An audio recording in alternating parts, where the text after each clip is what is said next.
क्या सबसे बड़े challenges थे आपके while you were studying at Indiana University as an Indian student and also as an international student? Yeah, so I would say that Assam to Ninka, it wasn't easy to uproot your life and come to a country where you do not know anyone. The culture part was good. Like, it was mostly welcoming, and I kind of enjoyed that. Most people seemed helpful and reasonable. So, all in all, it was like two sides of the, like, it was some parts were really good, some parts not that good. But overall, it was challenging, but I think worth it. So you all already have had an impressive career with companies like Amazon, sir. So मुझे ये बताओ कि अगर for example अगर आपने US में degree नहीं की होती तो आपका करियर कैसा दिखता? It is really hard to predict what would have happened if I had gone another route.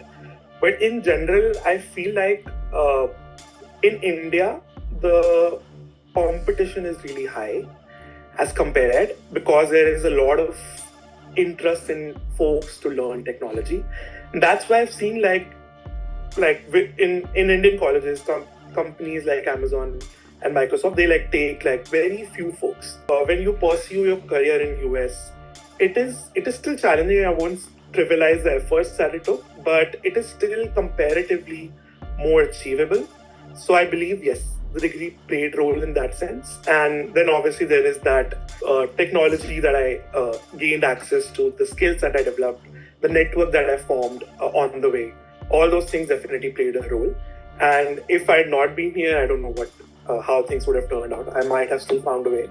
But yeah, definitely it played a positive role. You recently had a very interesting conversation with somebody at AT&T. I saw that post going viral on LinkedIn. You were told that if AT&T hired you, it would be a criminal act. How that conversation started? I just reached out to an employee in AT&T, and he was in my field, and I just wanted to check if he was willing to talk about the roles that are available and possibly even refer. What they did was they asked me if I was an H1B, and I thought it's like a general practice because people want to know if they can sponsor for a position or not.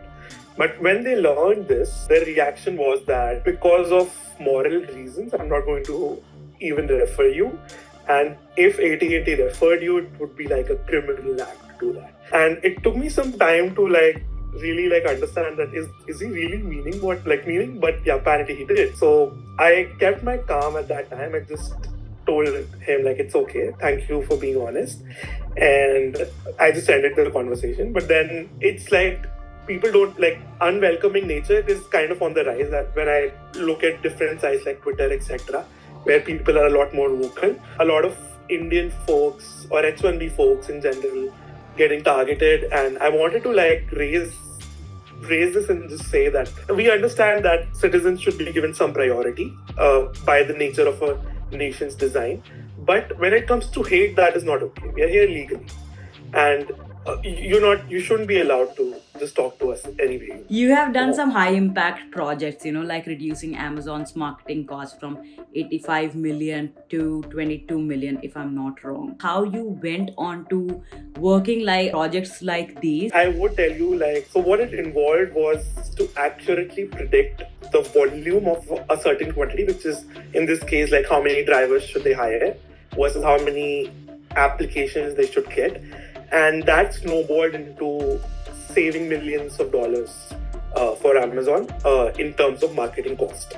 This is a classic prediction problem that involves technologies like machine learning, statistical analysis, and I wouldn't want to leave out data engineering in general because it is the backbone. So machine learning is where you build the model, and data engineering is where you build all the back-end work of it, where you learn how to handle data on a scale to actually make sure that all these things practically work. With the current scenario that we have, wherein there is an undercurrent of immigrants not being welcomed, what do you think would be the broader impact on the tech industry? So I am really pro-America in that sense, that I want this nation to continue innovating, and I don't think temporary market challenges should really force them to change their long-term strategy that has worked for them for so many years.